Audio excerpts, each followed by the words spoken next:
ನನ್ನ ಬಂಧವನ್ನು ಈಡೇರಿಸಿಕೊಳ್ಳಬೇಕಾದರೆ ನಾನೇ ರಣದುರ್ಗಿಯಾಗಿ ಸಮರಾಂಗಣಕ್ಕೆ ನುಗ್ಗಿ ಅಂದು ನೆರೆದ ಸಭಿಕರ ನಡುವೆ ನನ್ನ ಕಡೆಗೆ ಕೈ ಚಾಚಿದವನ ಅವಳನ್ನು ಸೇರಿ ಅವಳ ಬಿಸಿಲೆತ್ತರದಿಂದ ನನ್ನ ಅಗ್ನಿಸುರಿಯಾದ ನಾನು ಚಿತೆಯನ್ನೇರಿ ಪ್ರಾಣತ್ಯಾಗ ಮಾಡಿಕೊಂಡೆ. ಈಗ ಚೆನ್ನಾಯಿತು. ಸಹಜರೈವರ ಅಭಿಪ್ರಾಯವೊಂದು, ಈ ನನ್ನ ತಂಗಿ ದ್ರೌಪದಿಯ ಅಭಿಪ್ರಾಯವೊಂದು ಅಲ್ಲವೇ ಭೀಮಸೇನ? ಅದಕ್ಕೆ ನಾನೇನು ಮಾಡಲಿ? ಅದಕ್ಕೆ ನೀನೇನು ಮಾಡಿಯೇ?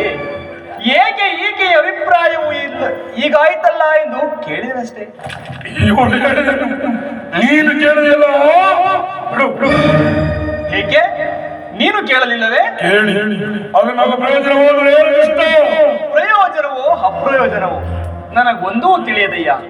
ಒಟ್ಟಿನಲ್ಲಿ ಸತಿಯ ಆರ್ತನಾದವನ್ನು ಹಾರಿಸುವುದು ಪತಿಗಳಾದ ನಿಮ್ಮೆಲ್ಲರ ಕರ್ತವ್ಯವಲ್ಲವೇ?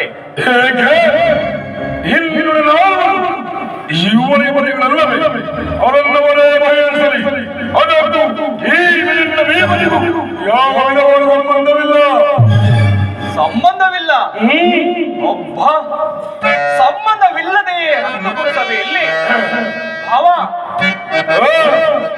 ಬಣ್ಣ ದುಶ್ಯಾಸ ನನ್ನ ಗುಂಡಿಗೆಯ ಬಿಸಿ ರಕ್ತದಿ ಮೊಡದಿ ಪಾಂಚಾಲಿಯ ಬಿಡುಮುಡಿಯ ಕಟ್ಟುವೆ ನೆನುತ್ತವೋ ಗನಗದಾ ದಂಡದಿ ದುರ್ಯೋಧನನ ತೊಡೆಯ ಪುಡಿಗುಟ್ಟುವೆ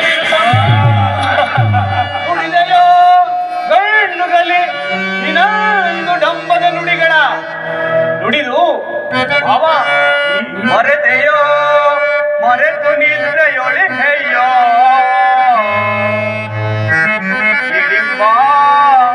ಮನೋಹರ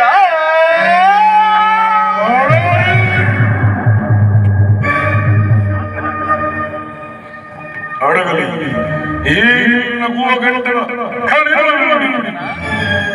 ಕಣ್ಣಿಂದ ಕರೆಯುವುದು ಈ ಕಂಪನಿಯ ಬದಲು ಹಾಗೆ ಕಣ್ಣಲ್ಲಿ ಸಹಸ್ರಾವಳಿ ಕಂಪನಿಯನ್ನೇ ತೋರಿಸಬೇಕು.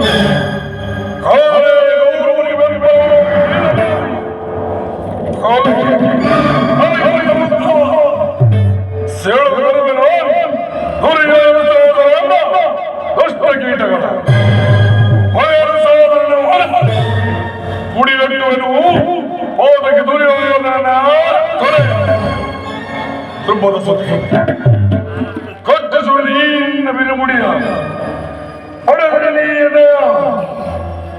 ನರಕ ಮರ್ದನ ಕೇಳ